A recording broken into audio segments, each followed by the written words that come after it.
So taking it to kind of the next level, how much exploration have you done into biodynamic farming?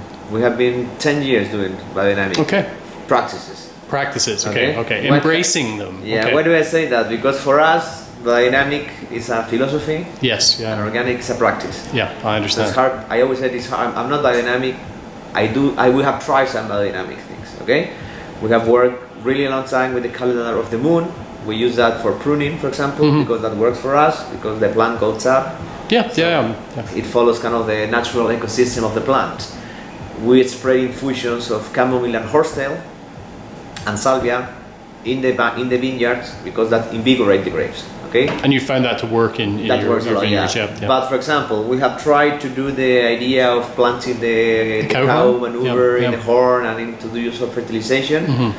But what happened for us is like that kind of things were bringing disease. Oh, really? Okay. So then they were like kind of changing the ecosystem because as you may know, in biodynamic you can use any kind of fertilization, And also I have to be honest, why it took us so long to get into the organic part?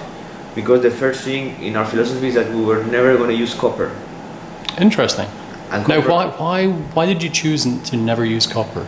Because copper is the most toxic. I say, it's really harmful for people. I mean, it's so. And yet, so many organic wineries do use copper. But right? that's approved by the organic certification.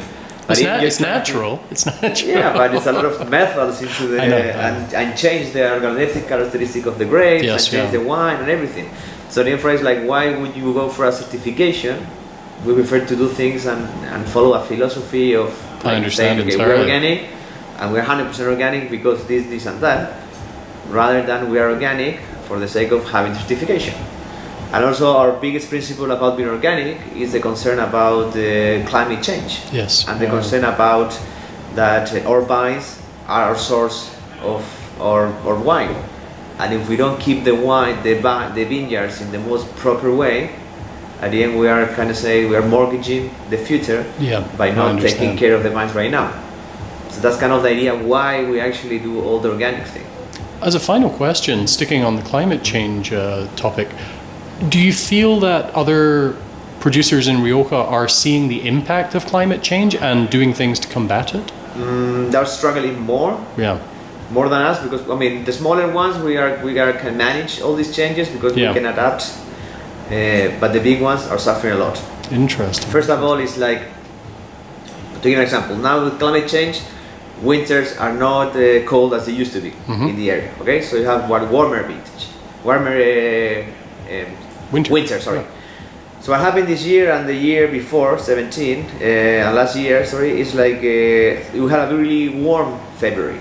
Okay, so the plants got confused. And you were seeing like flowers in the early bud break, and then you see the animals copulating because they were confused. So that was a big risk to get a frost or hail. Yeah. So big wineries or big people with they couldn't fight that, couldn't get prepared for that, and they got really affected. And the other biggest problem is because we're having a late harvest, we're getting closer to the winter. So we're getting a lot of rain. And that's when your botrytis begins to hit. And that is when the botrytis and all those biggest problems come. So that's what's happening for other wineries. Because they can't fight that, because they have to harvest that time. So for example, if you get the chance to go there and you see the big cooperative, you can see a queue of 20 or 30 big tractors trying to get the grapes into crush. Yeah. What happened that the grapes are already fermenting. Yeah. Before they get into the crush. Before with the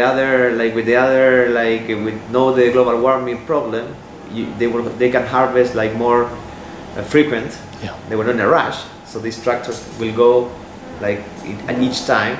So we will receive best sort of grapes for crush. And now they're going through carbonic maceration before they even make it into the winery. Right? So already it's already wine getting into crush. So you could always make a Joven from that. Yeah. But that's changing as well the production of wine in Rioja. Yeah. Joven is getting more bigger because Reserva wines and the quality of the grapes are not good enough for Reserva. Therefore, they're not good enough for Gran Reserva. So if you see the trend of production people always say, no, it's because of the market. Is willing to drink more cheap wine or more fruity wine. So no, the market is drinking more of these wines because Rioja is producing more of these wines. Changing the shape of the pyramid, right? Yeah. So, yeah, interesting. Well, Diego, thank you very much for joining us again at Good Food Revolution. Always good to catch up with you. Take care. Thank you very much. Bye for now.